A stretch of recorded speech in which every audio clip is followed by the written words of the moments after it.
Podcast Pengadilan Negeri Curup dibuka dan terbuka untuk umum.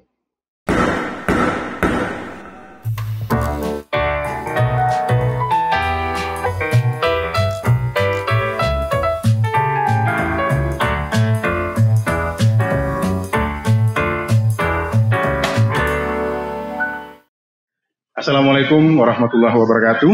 Salam sejahtera untuk seluruh sobat Pengadilan Negeri Curup. Bersama saya Rian Robson, kali ini selaku host yang akan memandu podcast Pengadilan Negeri Curup. Pada kesempatan kali ini, saya akan menghadirkan seseorang yang adalah tuan rumah dari Pengadilan Negeri Curup. Beliau adalah Wakil Ketua Pengadilan Negeri Curup, Bapak Dr. Rimdan SHMH. Beliau sudah hadir di sini, mari kita beri tepuk tangan. Aplaus dulu.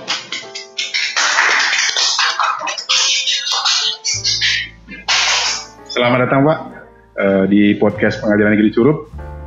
Saya manggilnya Pak Doktor atau Pak Rimdan atau Pak Wakil Pak? Panggil nama. Panggil nama. Siap Pak. Ini saya sebenarnya kalau ngelihat Bapak, mendengar kisah Bapak ini sangat menarik Pak ya. Mungkin kita bahas yang datar-datar dulu Pak. Ini nama singkat sekali Pak, Rimdan. Artinya apa Pak?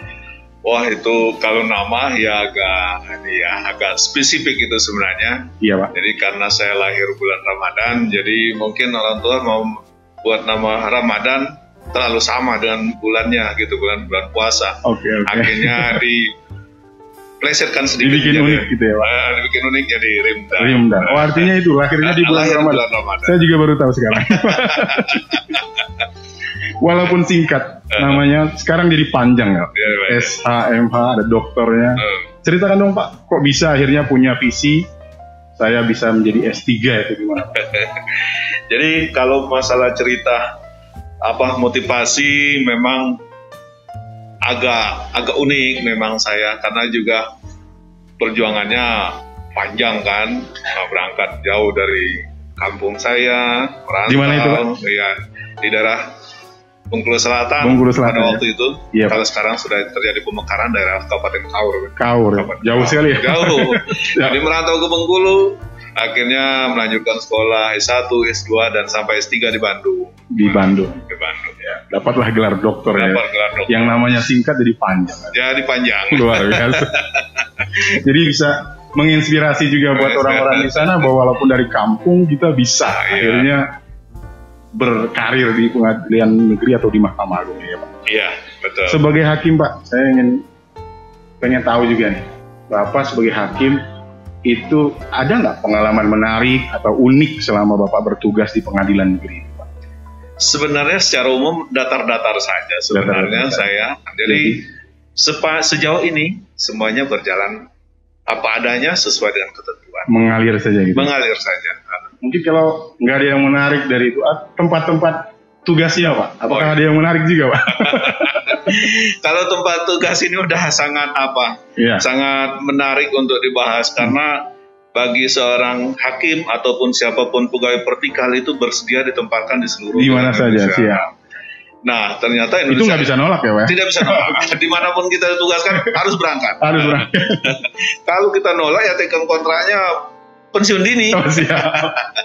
Jadi dari ternyata Indonesia itu luas dan unik Pak. Dari Sabang sampai Merauke, dan kita baru tahu bahwa ternyata pembangunan itu belum tentu merata. Belum merata. Oh jadi ada hasil seperti itu ya Pak? Iya, dapat ditarik semacam di pikiran kesimpulan sendiri saja bahwa ada daerah-daerah yang masih sulit dijangkau, ada daerah-daerah yang sudah sangat terbuka dan sudah sangat maju.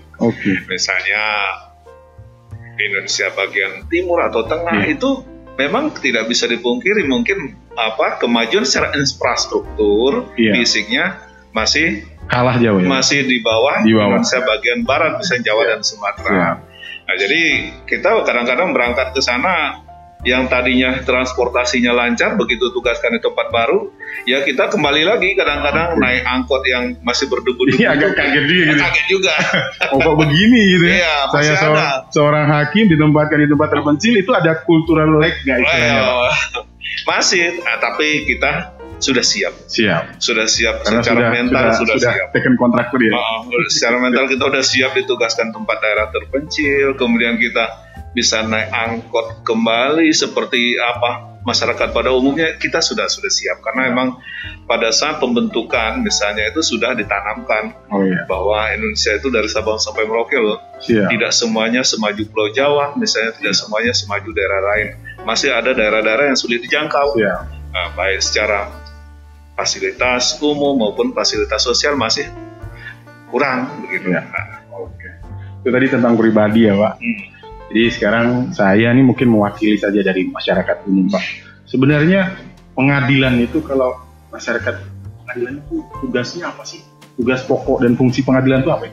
Core bisnisnya kalau istilah sekarang itu. Core bisnisnya nggak banyak sebenarnya. Intinya secara umum itu memberikan pelayanan yang terbaik pada masyarakat. Karena kita itu pelayan sebenarnya. Kita bukan minta dilayani. Nah, itu harus dirubah itu. Rubah cara berpikir bahwa kita itu adalah minta dilayani. Nah, kalau secara pokok tugas kita itu adalah memberikan rasa keadilan kepada masyarakat. Nah, rasa keadilan itu bagaimana kita menciptakannya? Kita terima, kita periksa perkara, kemudian kita adili, berikan pertimbangan-pertimbangan yang meliputi seluruh aspek yang kira-kira akan memberikan keadilan kepada masyarakat. Sosialnya perhatikan, legalnya perhatikan, moralnya perhatikan. Gabungkan, mixkan ketiga-tiganya, mudah-mudahan hasilnya akan memuaskan para pihak. Tapi ingat, bahwa tidak semua para pihak itu akan bisa menerima putusan. Jadi tidak terpuaskan semua istilahnya. Tidak. Kalau 1000 perkara, maka 1000 yang puas, 1000 juga yang tidak puas. Nah, apalagi perdata, yang menang puas 1000 kan? 1000 perkara, 1000 yang kalah, ya itu akan mengatakan bahwa tidak puas, bahwa pengadilan tidak adil. Nah, jadi kita harus bijak-bijak menyikapinya. Jadi susah juga memberikan win-win solution kalau sudah masuk di pengadilan itu ya Pak. Walaupun sebenarnya bisa juga ya Pak. Iya bisa, tapi ya sulit. Sudah rumus begitu bahwa akan berimbang antara yang puas dengan yang tidak puas. Kita akan berimbang. Itu sudah rumus. Siap. Ini juga pengalaman Pak. Saya sebagai pegawai pengadilan, ketika saya bilang sama masyarakat saya kerja di pengadilan, mereka di otak mindset mereka itu kejaksaan. Saya baru bilang kerjanya di kejaksaan. Ini bisa diberikan sedikit penjelasan lebih lanjut nggak Pak? Ada perbedaan tentang ini kejaksaan, ini tugas pengadilan gitu ya? Memang sulit sih memberikan pengalaman. Kadang-kadang seorang sarjana hukum pun belum begitu paham. Kita bertemu dengan mereka di pasar, kerja di mana, di pengadilan. Pas besok ketemu lagi, ini yang kerja di kejaksaan kemarin ya. Padahal itu beda dasar hukumnya berbeda. Instansi pusatnya juga beda ya Pak? Instansi pusatnya berbeda, tugas pokok dan fungsinya pun berbeda. Jadi tapi itu mungkin kita harus bisa memberikan edukasi juga buat pendengar podcast Pengadilan Negeri Cukup bahwa kejaksaan, pengadilan, kepolisian itu institusi yang berbeda-beda. Beda-beda tugas yang beda ya Pak. Tugas dan fungsinya pun berbeda. Baik Pak, sekarang ada hal yang sangat unik juga Pak. Kita ada PTSP. Mungkin ada dari pengawas PTSP nanti bisa menjelaskan apa itu PTSP. Tapi yang menarik bagi saya, kenapa pengadilan itu sangat concern ya Pak, sangat menitik beratkan terhadap pelayanan terhadap disabilitas. Nah ini kenapa ini Pak? Kayaknya ada perhatian lebih gitu kan terhadap pencari keadilan yang dari sisi orang-orang disabilitas. Itu kenapa Pak? Itu ada perubahan pola pikir. Pertama itu mulai dari deklarasi human right dari PBB itu, Perserikatan Bangsa-Bangsa, bahwa kita itu sebenarnya sama, semua orang harus diperlakukan sama, baik itu pelayanan maupun yang dilayani harus disamakan. Nah, dulu sebelumnya itu kan belum concern kita terhadap penyandang disabilitas atau orang berkebutuhan khusus. Nah, sekarang peradaban semakin bagus dan ini concern baik di Perserikatan Bangsa-Bangsa maupun kemudian kita ratifikasi.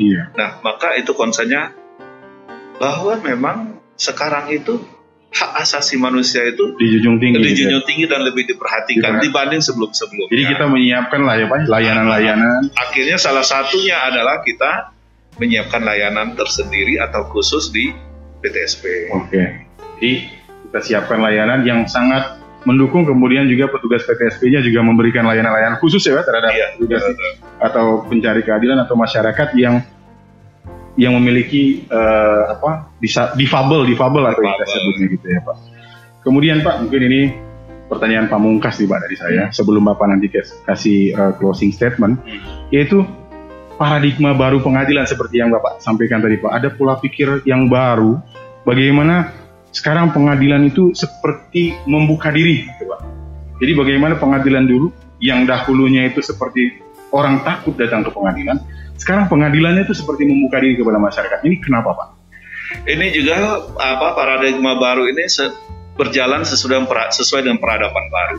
Jadi pengadilan maupun lembaga-lembaga lain sekarang lebih humanis, lebih bahwa menekankan bahwa memang kita itu adalah pelayan. Masyarakat. Itu intinya kita adalah pelayan. Jadi kita bukan yang dilayani, kita bukan raja, tapi raja itu adalah masyarakat. Makanya salah satu target daripada ZI ataupun akreditasi penjaminan mutu itu memberikan pelayanan yang efektif dan efisien kepada masyarakat. Dalam hal ini pencari keadilan jika di pengadilan. Kalau itu ZI itu maka adalah meningkatnya kualitas pelayanan kepada masyarakat, itu target. Kemudian terbebasnya pelayanan di pengadilan itu dari praktek kolusi, korupsi dan nepotisme. Itu menjadi target. Jadi pencanangan ini merupakan dimulai dari perpres dari presiden, dituangkan kemudian dalam bentuk permenpan dan peraturan Mahkamah Agung, dan kita ikuti. Bukan kita terpaksa mengikuti, tapi memang perubahan paradigma dan perubahan peradaban yang lebih baik.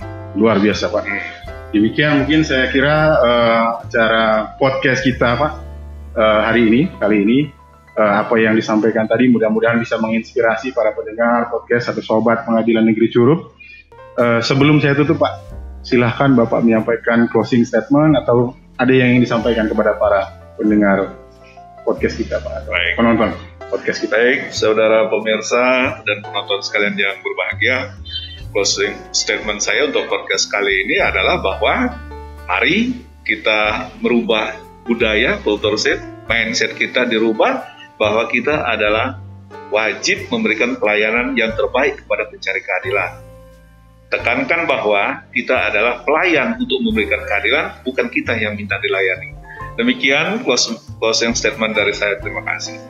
Terima kasih Pak atas podcastnya, luar biasa. Kita bisa ketemu di sini. Mudah-mudahan bisa ketemu lagi. Mungkin ada hal-hal yang lebih unik yang bisa kita jelaskan kepada masyarakat dan bisa menginspirasi masyarakat.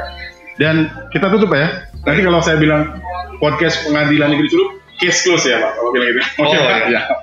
Podcast Pengadilan Negeri Curup, case close. Gitu ya Pak. Podcast Pengadilan Negeri Curup, case close.